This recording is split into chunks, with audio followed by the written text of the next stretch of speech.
yesterday, in elaborating further on the Chidush of Matan Torah on the one hand, and at the same time the critical and essential role of the Avos, he invoked the two levels of Zivug. Just halachically, also the Zivug Gufni, the physical union, there needs to be preparation. And halacha, in the Shulchan Aruch, there has to be chibuk v'nishuk, there has to be closeness and expressions of love and endearment before the yichud gufni, gashmius. Why is it that way by gashmius? Ultimately, because baruchnius, it's a reflection of our relationship, our union with God, and the chibuk, and the shikin, kissing, and so on. This is the Avos. It's very close and extremely intimate. He calls it ruchnius. He called it a ruchnius connection, because l'chayra, at the end of the day, the you're not giving of yourself anything. What have you expressed after? You haven't, a piece of you haven't given. So it's a spiritual connection. Of course, it manifests physically, the embrace, etc. But it's what the person has left is with your feelings. The chibuk or the zivuk gufni, the spouse now doesn't have merely your feelings, but a piece of you. So the point was, so the Avos, their connection, which was the hachana, as in the hachana for intimacy, it was atzmiyazdik, but did not draw on the essence yet. As we explained yesterday, their avodah made the essence available, the essence of Torah, and Hashem invested in it, allowing for an imagery of the last ois, the zivug gufni, which is what we have post Matan Torah. And that is analogous to another analogy, he said, another parallel, although it's not another parallel, because the yichud gufni is all about becoming one, and ultimately the tippa that she receives and becomes their child. And what was the chidush here? That in contrast to what? In contrast to, we're talking about the brain, the head of the child. The brain is the essence of a person's life, of his identity. So we contrasted this with the Rav and the Talmud. So Rav gives over a very deep idea that the Talmud has to be in his world. The Talmud has to be in his world.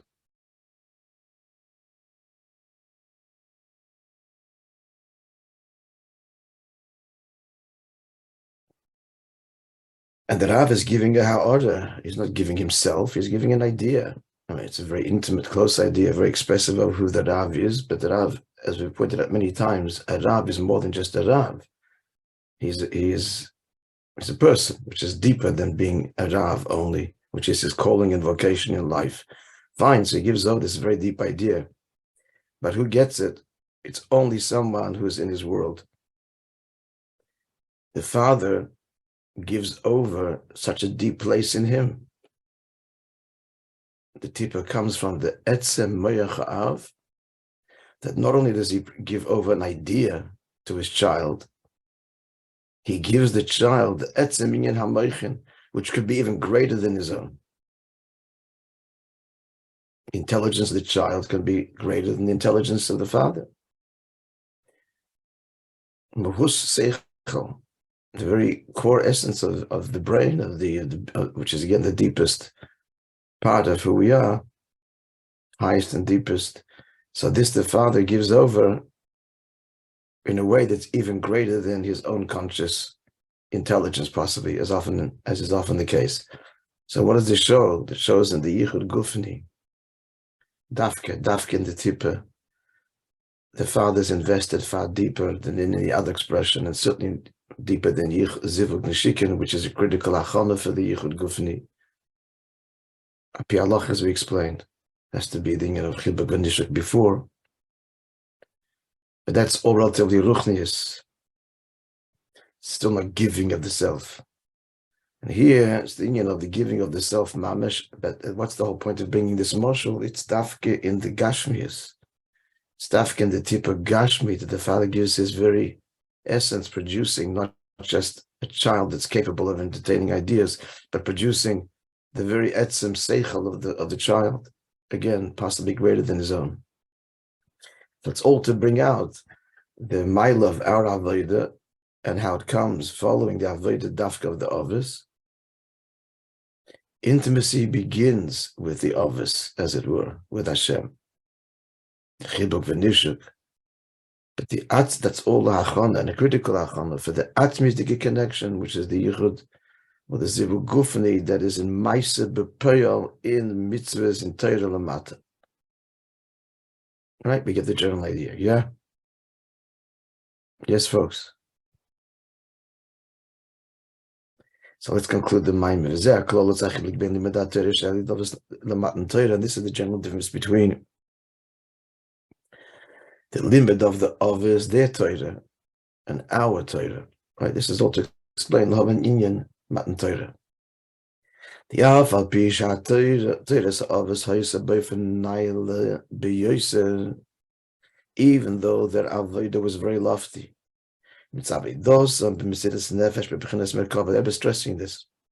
What's he stressing? What's the loftiness of their avodah? Not their profound understanding and insight, because that's mamash the koyach hanivra. That's as far as the created being can go, and it's lofty, but it's not what he speaks of here. He means naila b'yoser. So what brings them in touch with the elikus of Torah, not just the seichel of Torah? They weren't just intellectual giants, although they were, but they were connected to the elikus because they were avodah mesidus nefesh and b'chinas merkava. Because of the mesidus nefesh, and merkava means again they were chariot, a vehicle, completely bottled. Every limb, every organ was completely bottled and expressed above the rotzen ha'elyon. So therefore they touched. Therefore they touched the pnimius, the etzem of Torah, because of the bittul.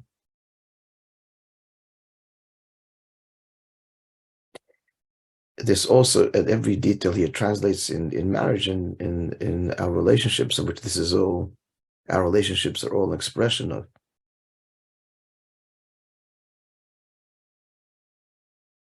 Meaning to say that their avodah, the achana, the zivug, the shikin, and so on, was b'chinas bittul, which in simple language means not about personal gratification, but about service.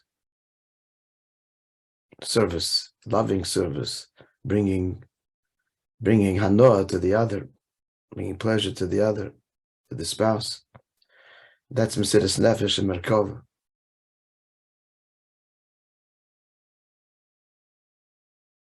Yeah, mesidus nefesh. It doesn't mean jumping off a roof. It means that the and dying. Mesidus nefesh means living. Mesidus nefesh means even a moment of great pleasure. But what's the bottom line here? It's about you, and it's for you. So therefore, that touches the pnimius of the other. Although he's not touching the pnimius of the other, he's swallowing out the other. It's about the self. It's about the other when in our engagement is about the other. So therefore, the others did connect to the etzem and pnimius of Torah. They connected. And they made that connection, they bequeathed it to every one of us and made that hachana. It's all an evolving relationship with God. That's the hachana for our avodah, which is the yichud or the zivug gufni. Mikol mokim, as he continues, ad shafil, in describing the others. So they were mesidus nefesh and merkava ad to the extent shafilu. Evareim kolam, all of the elim zoy kedoshim umavdalim minyani Elam Haza were wholly and removed from material, personal matters. So that was all the hachon and a medical level. Nonetheless, they did draw on your oil, on the fragrant oil, on the essence, on the oil itself. They did. This is an intimate relationship. Still relative to becoming mamish one. it's still, relatively speaking, described merely as the fragrance of your oil. Bataka, your oil. Shmanecha. As we said, fragrance is powerful.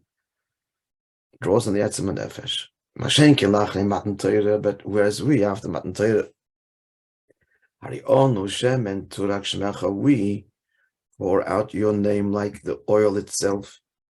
We take the very oil, the very essence of the Torah, in which the very essence of Hashem is invested. Behind there bespells that who our learning is beofen in such a way.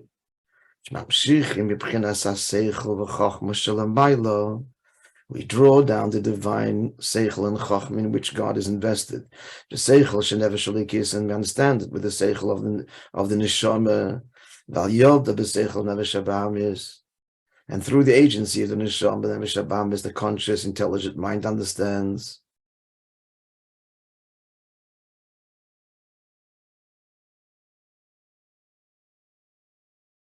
Note the order. That's a discussion for another time. You can't go direct to Nefesh Bahamis. Learn it. Seichel. Learn a piece of Gemara. Good. That's not the way to learn. The way to learn Torah is acknowledgement that this is a likus, and that the neshama recognizes, and then the Nefesh Bahamis has to be so enlightened. That's the order should be. It doesn't have to be this way. It can be a pure ego trip. God forbid, the Torah can become, in the words of the Gemara, an elixir, potion, a poison, samamovis. Be speaking the way it's supposed to be. So he learns in such a way that Nefesh Bahamis is inspired and suffused and becomes a new entity. Rashi is quoting here, which the Maamar referred to at the very beginning of Rabbi Yosef, used to instruct on Shavuos. He would say to his household, prepare for me a third born calf to celebrate Shavuos. If not, Kama Yosef, Ike B'Shuka, how many other Yosefs would there be? I'd be like everybody else in the marketplace. Why am I different? Says Rashi, when Yisrei Mamti, I've been elevated. Meaning, the Torah is elevated in Nefesh Bahamis. You start off saying, you love, how you medical God, if not for what this day brought about, then I'd be like everybody else. We explained the deal. He didn't say if not for Torah being given, because there was Torah before. The Chiddush is this day, what happened on Shavuos, the etzem of Torah that we connect to. Torah B'chalal existed before. It's ha'yom medical God. So Kama Yosef, Ike B'Shuka, if not for this, then I wouldn't be able to elevate the engagement of the Guf Nefesh Bahamis. We'd remain in a marketplace. What's a marketplace? A marketplace is a place of competition and conflict and protecting rights and agendas. Everybody's there to make a profit and protect himself from the other guy from taking advantage. That's what the world would be if not for Matan Torah. Kama Yosef Ike B'Shuka. We'd still be in the marketplace. And that would define life, the survival of the fittest, as it were. But now the Torah was given, so Rashi says, what happened? V'nisrei mamti. I mean to say the world became lifted. Come by reflective of that which we say, not of a chaton, v'rem amton, and mikolosh, and you lifted us up from all tongues, from all the nations of the world. What does all this mean? Which the Maamar began with that medrash. This is all the elevation, mitzvah by mitzvah, of the tachten of Asya in this world ascending. Ascending means not leaving the world, but ascending in revealing the Eibishter in our lives. Shana said the Akadom Maschel, this is only possible through Matan Torah, which began the whole process of Hashem descending. That the upper descended lower. So Hashem had descended on Har Sinai, and then he told Moishe, you ascend. So there was the empowerment. Again, that's the voice that had no echo, and all of this is continuing and completing the avodah of the Avos. The Zivug Neshikin. So the Torah descended, the Adrab on the contrary, Loi Bashamayim, not only did it come down from its heavenly abode, but it's only present here, no longer in Shamayim. or more accurately, Shamayim never anyway could ever arrive at the Ratzon Elyon, the mitzvah Peil, the halacha. Heaven could never arrive at a practical conclusion. It's always, why? Because heaven is not the practical world. Heaven is the academic world, the world of the spirit. So it doesn't have to be one way or another. All the opinions are good. Relating to it on a spiritual plane to begin with. So now Torah comes down, Leiba Shemayim Hi, and only Dafka the Ratzon Elyon, the halacha is only paskend down here, even when it conflicts with heaven's view. Ela kol ha'atzmus ha'mahus nimtza lamata dafka, kol ha'atzmus ha'mahus nimtza lamata dafka. All of the essence of the Eibishter is found here, dafka, in the essence of Torah, but dirihi b'tachtonim dafka, where's his dwelling place? Dafka down here, then it belonged in the previous Maimon that makes and transforms all of heaven to be part of the home. V'yin zeh peil kol echad shemizera Yisrael. That's an interesting expression here. And this is affected by everyone, literally from the seed of who was a Yid. Perhaps he's invoking the Yichud Gufni, the Zera, the seed. Al Yedei Avidos bekim HaTorah mitzvahs, through his individual avodah in keeping Torah and mitzvahs adis and making his kol olam, through which he prepares the whole world. She did a betachtoin and Megillah, that this whole world should be manifestedly a home for Hashem, but be as Mashiach said, Keinu, with the coming of our righteous Mashiach, but Korev Mamish.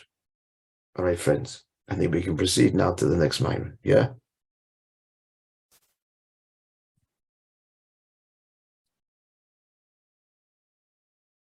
Maimon basically has two parts, simply stating that the Avos were Achana, and then explaining in what way they were Achana, and why they were Achana on the one hand, and a critical preparation on the other. Why they were Reichas on the one hand, but a critical preparation for our Avodah. Their Avodah was to make Atzmos and the Eibishter accessible. Do you have the sikkum from the? I don't have it. Is there a sikkum? There is. I don't have it. Need a sefer. I don't have it. They were peil the Giloi of Atzmos within Atzmos. That Atzmos, that the Eibishter should decide to be known. The Torah should be known. That's what they affected. So it's Atzmizdik, but still lacks the implementation in Peil Mamish of it in Ilam Hazet. That's the summary basically of the Maimon, and much nuance and beauty. Okay, friends, you all have the second. So the others were like Zibuk Neshikin. Yeah. Yeah. But what kind of Zivug Neshikin? In the way of Bittul and Mesiras Nefesh. That's the key. Otherwise it's abusive. Okay.